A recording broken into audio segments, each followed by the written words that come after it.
Let me ask you something. Are you executing but not achieving? You're busy, you're working hard, but the revenue and the growth, the fulfillment, it's not showing up the way you expected it to. Most entrepreneurs don't realize this until they're actually exhausted. Working harder isn't the problem. Working on the wrong things is the problem. Today I want to talk to you about why effort alone doesn't create results, and actually how you can fix it. Busy feels productive, but in a lot of ways, maybe it isn't. You're out there, you're working 12, 15, 18-hour days, day in, day out, all kinds of motion. It feels like momentum, but is it really? Effort doesn't actually equal results all of the time. I'll give you a perfect example in my life, right? 3 to 4 years ago in our business, everybody, all of our coaches, all of our mentors, right? They told us, hey, you've got to start wholesaling in a real estate company. When we did this, we took major progress on really scaling up a wholesale company. So much so that we made $1.2 million in the first year of business. The problem was all of the motion wasn't real results. And we put all of this work and energy and people's efforts and everything we're doing into it. And we realized that wasn't the business that we were in. And so after we put all of that and built this business to $1.2 million in top line and wholesale fees, we ended up going back and shutting it all down because the progress wasn't real. It wasn't real results chasing what it is that we're after. And so today I'm gonna give you the 4 problems that I see and actually how you can solve those 4 problems today to make sure you're moving your business where you need to move it. The first major problem that I see is you're working hard on the actual wrong things, doing tasks that don't actually matter, right? What are you worth on a per hour basis? Well, anything that you are doing below that cost, such as administrative tasks, such as scheduling your own calendar, such as writing basic email memos, if you can outsource that and make it better or improve it at a cost lower than what it's worth for your time, you're probably focused on the wrong things. If you're comfortable, you're probably not working on the right things. Because as an entrepreneur, as a business owner, you should be pushing yourself and continuously leveling up. I don't care if you're even an entrepreneur or business owner, anybody and everybody should constantly be pushing themselves to level up. That's how they're gonna make mistakes, improve on them, and get better. And so it's vital that you consistently focus on moving up the ladder, getting yourself uncomfortable, solving problems that actually move your business forward, challenges that nobody else around you, nobody else inside of your organization can solve. That's what's left for you.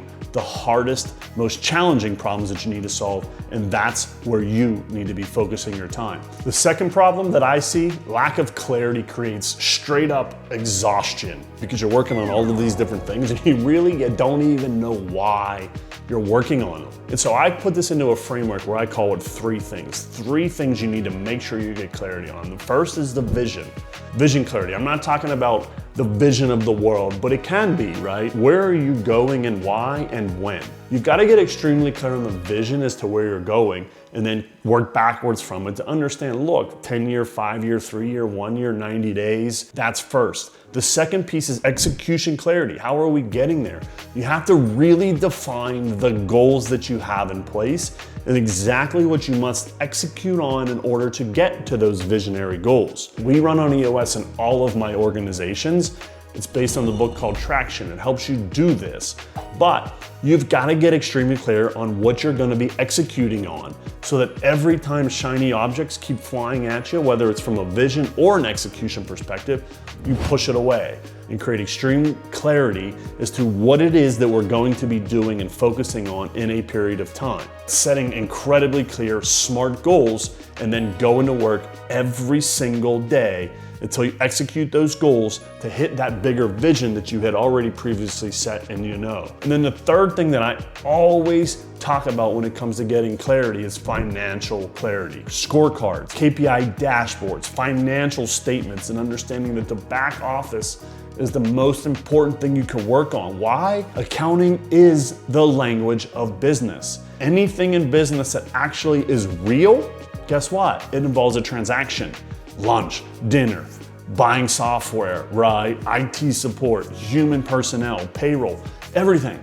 It involves the dollar transaction side of it. And so you have to make sure that you're accounting for all of that correctly so you can see what's happening in the business to create the financial clarity you need. So if you get those three things in place to create the clarity on execution, clarity on your vision, and then clarity in your financials. Those are the three things that solve the second problem that will actually truly move your business in the way that you need to move it. The third, no systems, just willpower.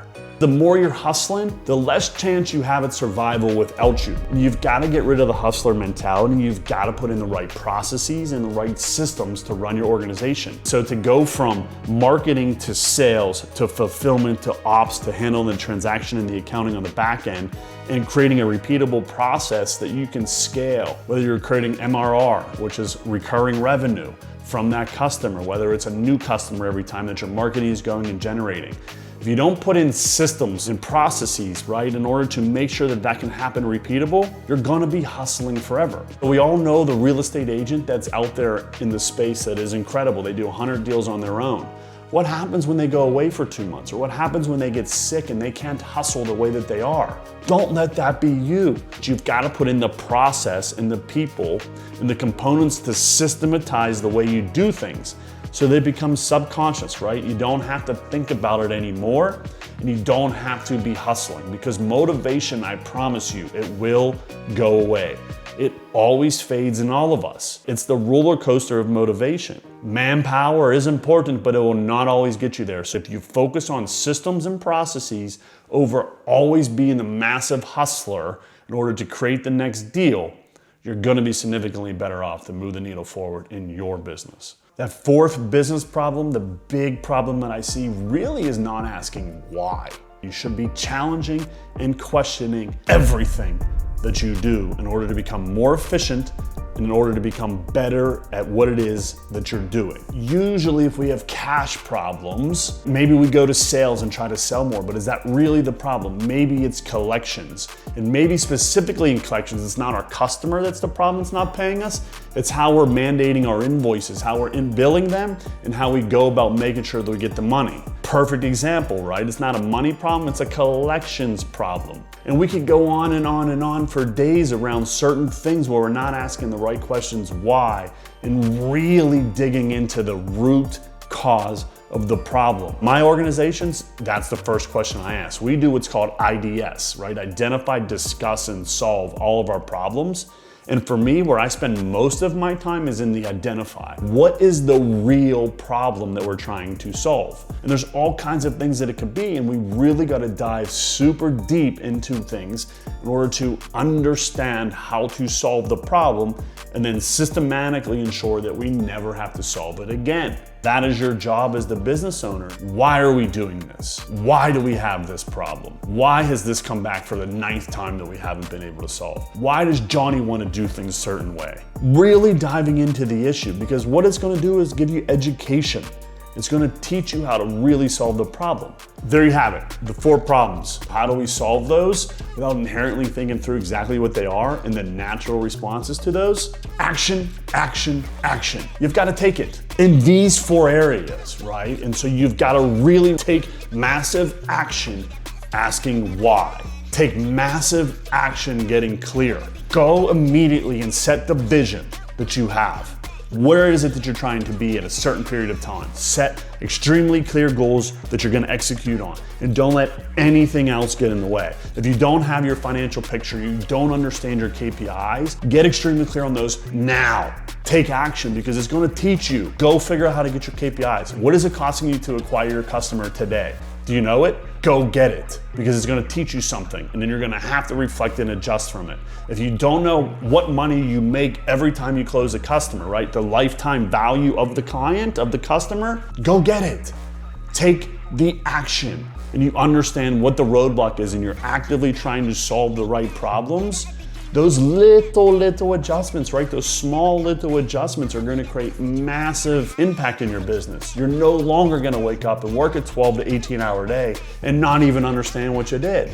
Because you're gonna start waking up realizing that you set a vision here, you set an execution plan here, and when you wake up, you're going to work on those exact goals that you set that you have to get done. Take massive freaking action.